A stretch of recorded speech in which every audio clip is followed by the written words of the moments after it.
Have you ever been frustrated that you didn't get the results that you wanted out of a thing? Okay, well, this is exactly the video for you. My name is Monica Michelle with Monica Michelle Marketing, and we're diving into that very thing. When it comes to your marketing, sometimes you'll team up with somebody, or maybe even you'll have a team where you're all working together on a project, and it's not getting the results that you wanted, or that you thought was going to happen, or that you were expecting.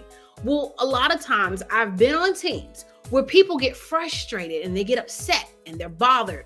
And a lot of times when you go and pull back that layers of why are you frustrated?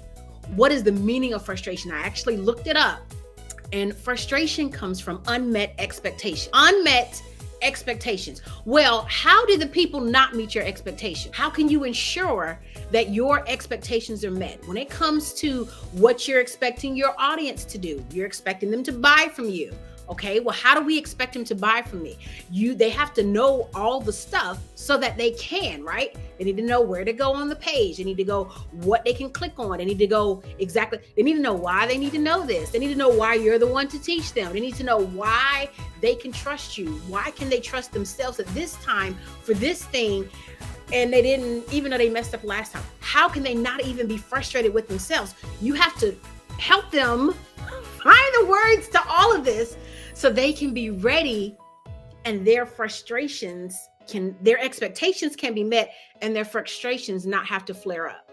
Same thing with you. You have to give them everything that they need so that you won't get frustrated that they didn't respond the way you wanted them to respond, that they didn't skip out or flake out when it came time to buy or to join your list or whatever the thing is. In order to remove those frustrations, we have to give proper expectation. How do you do that, you may ask? Now, when I have researched these things several times, because I used to stay frustrated, okay? I'm like, I don't understand what the people are doing. I used to watch people get frustrated. And the thought was, what could we have done earlier to avoid getting to this point? Okay. Then I even worked as an office manager at one time. In the midst of me working as this office manager, I watched how my leader led me.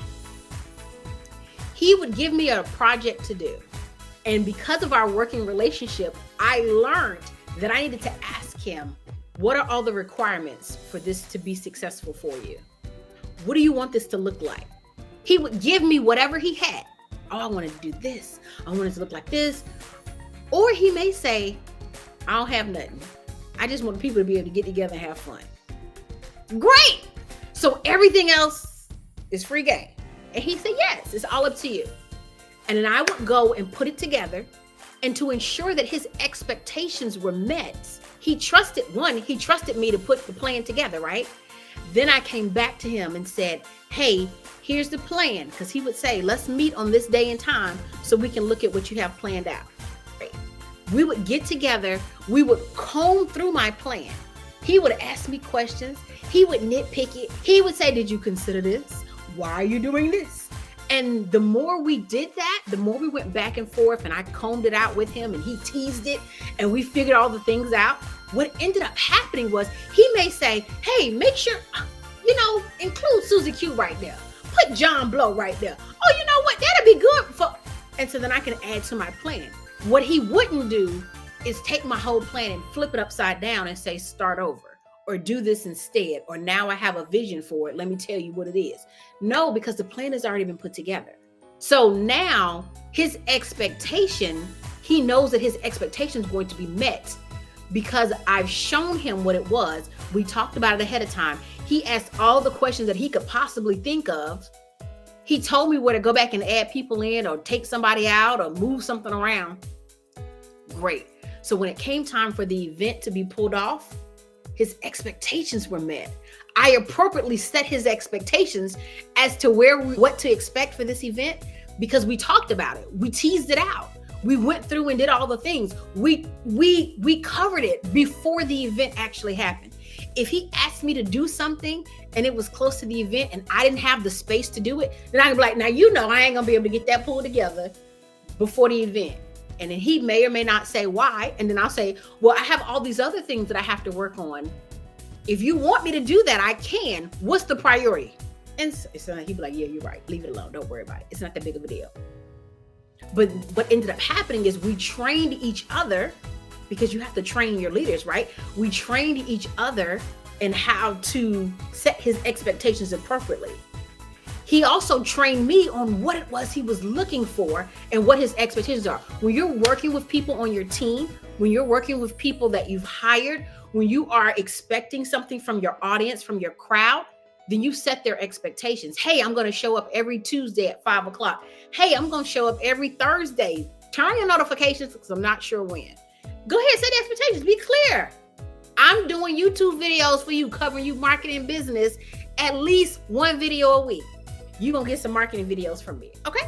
So make sure you continue to stay tuned in. Subscribe to this channel if this is something that you need more of, if you need to understand marketing more, if you want to understand business more. I also have some really exciting things that are getting ready to come up. That's me setting your expectations, setting my expectations. That's me setting my expectations for this channel and for you to join us. And so now you know what to expect from me. Now, I look forward to seeing you in the next video. If you want more of this, okay, because we're going to keep on talking about it, how to ensure your frustrations are not, your expectations are met so that your frustrations don't have to be a thing. Because when something didn't go the way you expected it to, then you can stop and say, did I appropriately set my expectations? Did I appropriately communicate my expectations? Did I properly set the bar? Did I train them on what the expectation is? Did they set my expectation on what they're able to deliver? Were we clear on this? Did I give them everything they need? So the next time I can do better. The next time I can give them a different set of expectations. The next time we can communicate a bit more, because maybe that's the problem. We need to communicate more. Maybe we need to pull back on my expectations. But I want to meet and exceed your expectations. And in order to do that, I'm going to continue to show up and give you all this marketing good and all of these business videos here on YouTube. If you need help in getting your marketing expectations clear for your clients and your customers, then swing by thesolutionist.com so that we can talk a little bit more about it. I'll talk to you later. Bye.